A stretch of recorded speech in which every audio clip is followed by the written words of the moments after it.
মানুষ বাঁচতে দেয় না, আবার মরলে আফসোস করে।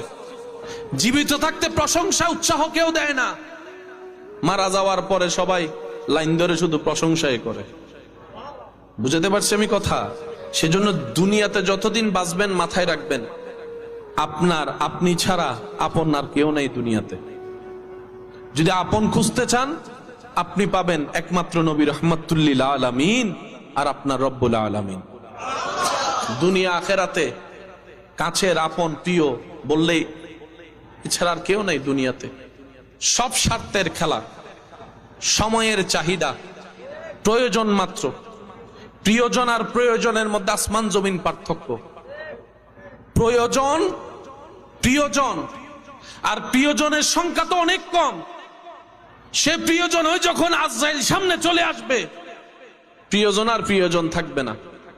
হাসরের যখন সওয়াবের কথা চলে আসবে, প্রিয়জন আর প্রিয়জন থাকবে না।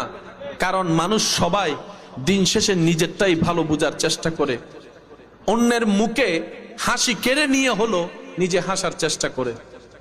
যতদিন বাঁচবেন তাওয়াক্কুলটা রবের উপর রাখবেন, দিলটা উজাড় করে আপনার আবার নবীকে মোহাব্বত করবেন। বেশি বেশি ইস্তেগফার করব, বেশি বেশি দরুদ পড়ব, সাধ্য মোতাবেক সৃষ্টির উপকার করব, নিজে সয়ে যাব, অন্যকে সুখে রাখার চেষ্টা করব।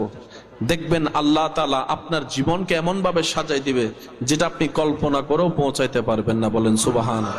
একজন আল্লাহ ওয়ালার কাছে একজন মানুষ প্রশ্ন করলেন, হুজুর, আমি অন্তর শান্তি পেতে চাই, এখানে আমার খুব অশান্তি, একটু শান্তি পেতে চাই, আমি আমার রিজিকে বরকত পেতে চাই, কি করি?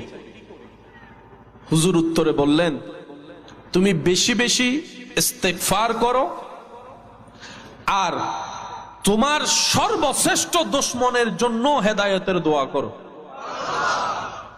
তুমি যখন তোমার সর্বশ্রেষ্ঠ দুশমনের জন্য নাম ধরে ধরে যদি পারো দোয়া করতে, দোয়াটা রবের কাছে যখন যাবে, রব তো জানে তোমার মনের হালত কি।